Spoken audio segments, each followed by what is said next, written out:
Bonjour tout le monde et bienvenue dans l'Esprit des Champions, l'émission qui parle de psychologie, de sport et de performance. Dans le sport de compétition, tous les sens sont en éveil. Les champions sont attentifs à tout ce qui se passe autour d'eux, tels des prédateurs à sauter sur leur proie. Donc le concept de l'émission, éveiller les sens des champions avec des images, des objets, des odeurs, des sonorités que je vais leur présenter. Aujourd'hui, j'ai l'honneur de recevoir l'un des meilleurs combattants français en MMA. Il a remporté plusieurs ceintures. Il a combattu dans de prestigieuses organisations comme le Brave MMA, le Desert Force. Actuellement, il a signé au Cage Warrior et il se prépare pour son prochain combat le 25 juin à Londres. Il cumule 9 victoires pour une seule défaite. J'ai l'honneur de vous présenter Veda David The Bear.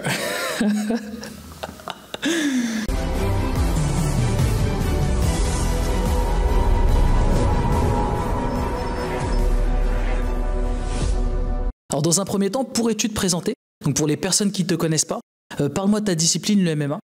Depuis combien de temps pratiques-tu cette discipline? Qu'est-ce qui te passionne dans ce sport? Qu'est-ce que tu aimes moins dans ce sport?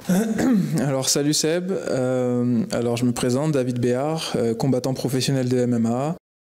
Je pratique cette discipline depuis un peu plus de 10 ans. J'ai parcouru le monde, principalement en Europe pour combattre. Vu que la discipline n'était pas autorisée en France elle a été autorisée depuis très peu de temps, en septembre 2020. Donc voilà, qu'est-ce que j'aime dans cette discipline, c'est que c'est un sport de combat très complet, qui allie à la fois le striking, donc tout ce qui est boxe pied-point, karaté, etc. Les sports de projection tels que le judo, la lutte, et les sports donc de sol, de contrôle et de soumission tels que le jiu-jitsu brésilien et le grappling. Donc c'est un sport très intéressant à pratiquer, à la fois en tant que loisir, mais aussi en tant que professionnel tel que je le pratique.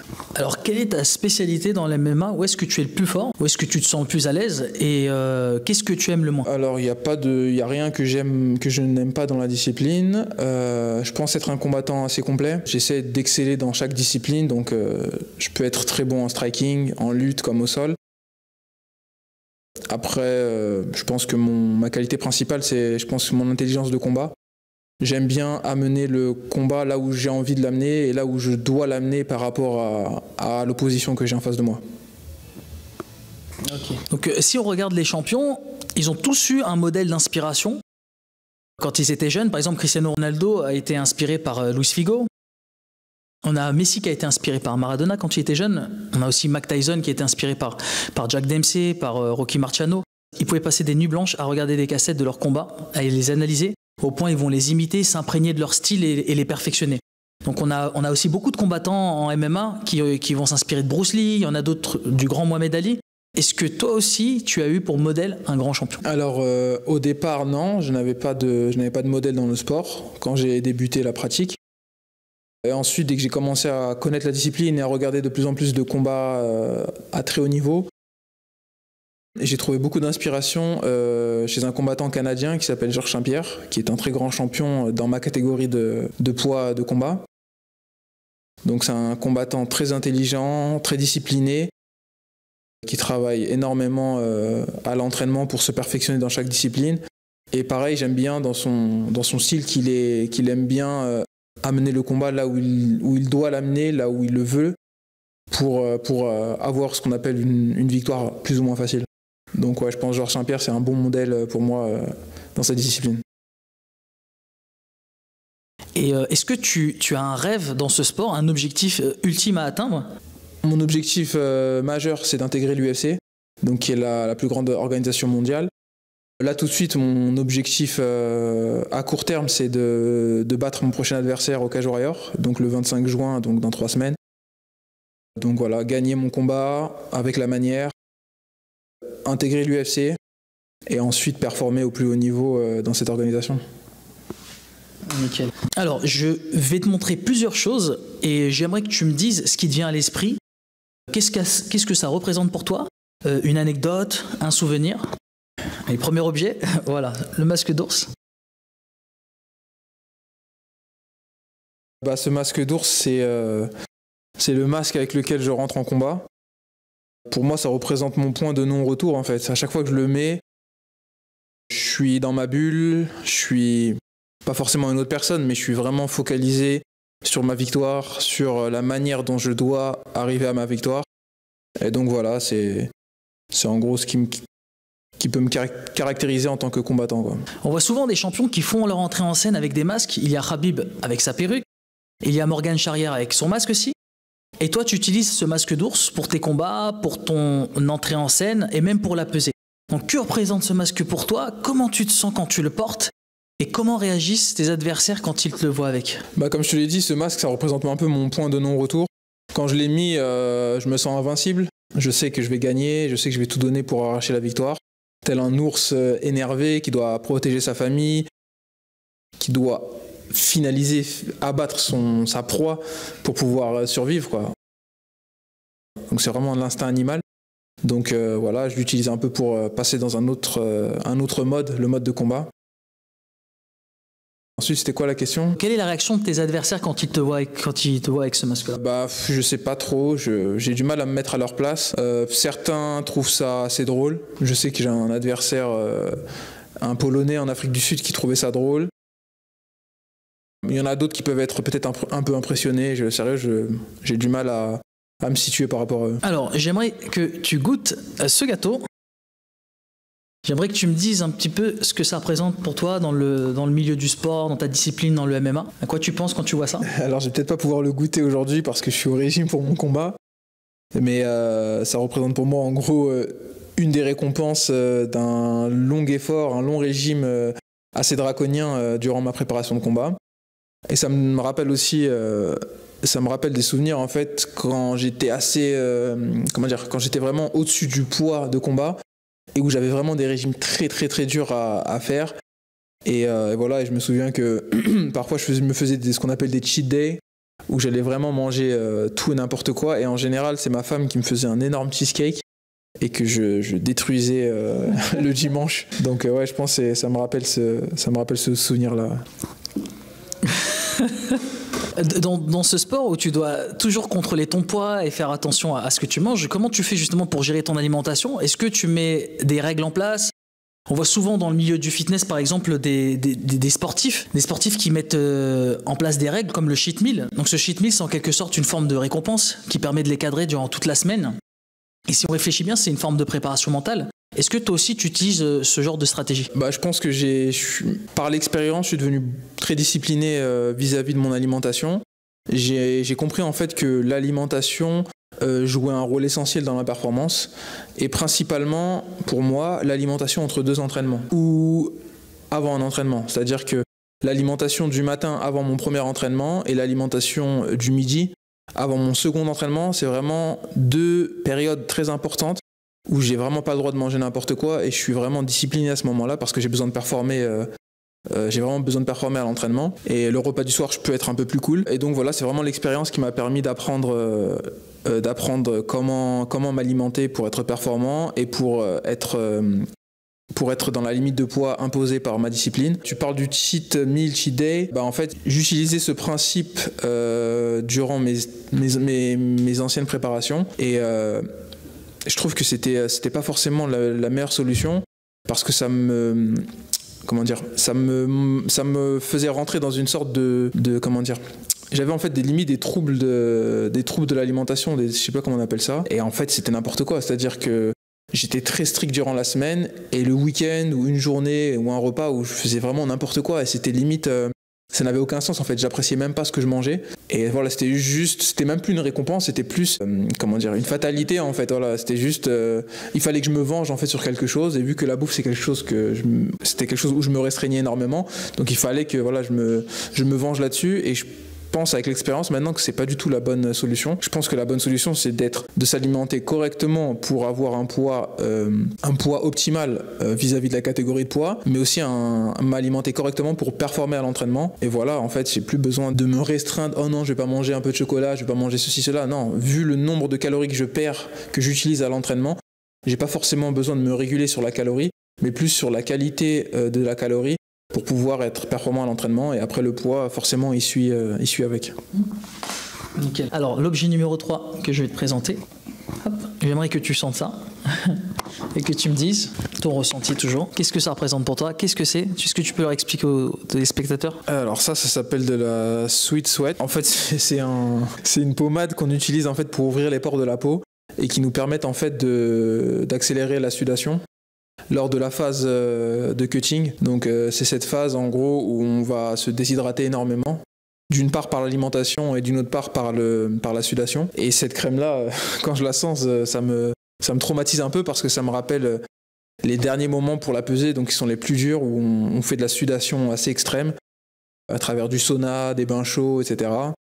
Et donc ouais, le fait de la sentir, ça me met déjà dans le bain chaud. Dans le bain et dans le bain chaud. Ouais. Donc dans le MMA, vous pesez la veille du combat, et ça c'est déjà une première épreuve. Donc tu vas faire ce qu'on appelle le cutting, et tu viens de m'en parler. Est-ce que tu pourrais m'expliquer un peu le principe et combien de kilos tu arrives à perdre? Alors le cutting, en fait, pour faire court, c'est une manière de perdre du poids, mais ce poids-là, c'est seulement de l'eau, en fait. Donc si je rentre un peu dans les détails, c'est des processus physiologiques, en fait, qui vont permettre de se déshydrater de manière optimale. Et en fait, le but, c'est de perdre ce poids-là sur une courte durée, donc d'où le nom cutting, donc couper pendant un certain temps et être capable en fait de récupérer tout ce qu'on a perdu au bout des 24 heures après la pesée. Et donc de revenir au combat avec plus 8, plus 10 kilos selon ce qu'on a perdu avant. Donc c'est quelque chose qui est très réputé dans les sports de combat à haut niveau. Donc voilà, c'est quelque chose qu'il faut maîtriser, que moi je maîtrise maintenant par rapport à mes recherches et à mon expérience. Et donc voilà, c'est l'un des passages où on doit arriver quand on fait du sport de combat à haut niveau, je pense. Et comment tu te sens après avoir cuté? Quels sont les effets justement sur ton corps et sur ton esprit? En fait, il faut savoir que quand on se déshydrate, nos capacités cognitives diminuent, nos capacités physiques diminuent. Donc on est un peu lessivé, c'est-à-dire que les derniers kilos sont très durs et au moment où on est au poids, en réalité on est hyper déshydraté à plus de 10%, à peu près 10% de notre poids de corps. Donc je peux dire qu'on n'est pas bien, on est énervé, on est très fatigué, on est très, très irrité, enfin c'est une sensation que je ne souhaite à personne de connaître, mais à un moment donné, à haut niveau, on est obligé d'y passer. Et est-ce que tu as déjà rencontré justement des problèmes, des difficultés au niveau de la pesée? Et si oui, comment tu as fait justement pour gérer cette situation? En fait, ce qui m'a poussé à faire beaucoup de recherches vis-à-vis du cutting, c'est le fait en fait que j'ai pas raté ma première pesée, mais en gros ma première pesée, avant je combattais à 84 kg, c'était plutôt simple. Et dès que j'ai voulu passer à 77 kg, dès que j'ai commencé à combattre à un certain niveau, et il fallait que je change de catégorie de poids parce que en réalité je perdais pas énormément quand je combattais à 84 kg. Donc je me suis tenté à un cutting que je ne maîtrisais pas du tout. Et en fait, en faisant de la sudation vers la fin, je suis tombé dans les pommes. Et ça m'a un peu choqué en fait. Et même en ayant poursuivi le processus donc de sudation, je suis arrivé sur place en pensant que j'étais au poids, mais je n'étais même pas au poids. Donc derrière, j'ai dû continuer au sauna alors que j'étais complètement lessivé. Donc voilà, en fait, à partir de ce moment-là, j'ai compris que c'était à la fois dangereux pour moi de ne pas connaître cette méthode-là et de l'utiliser.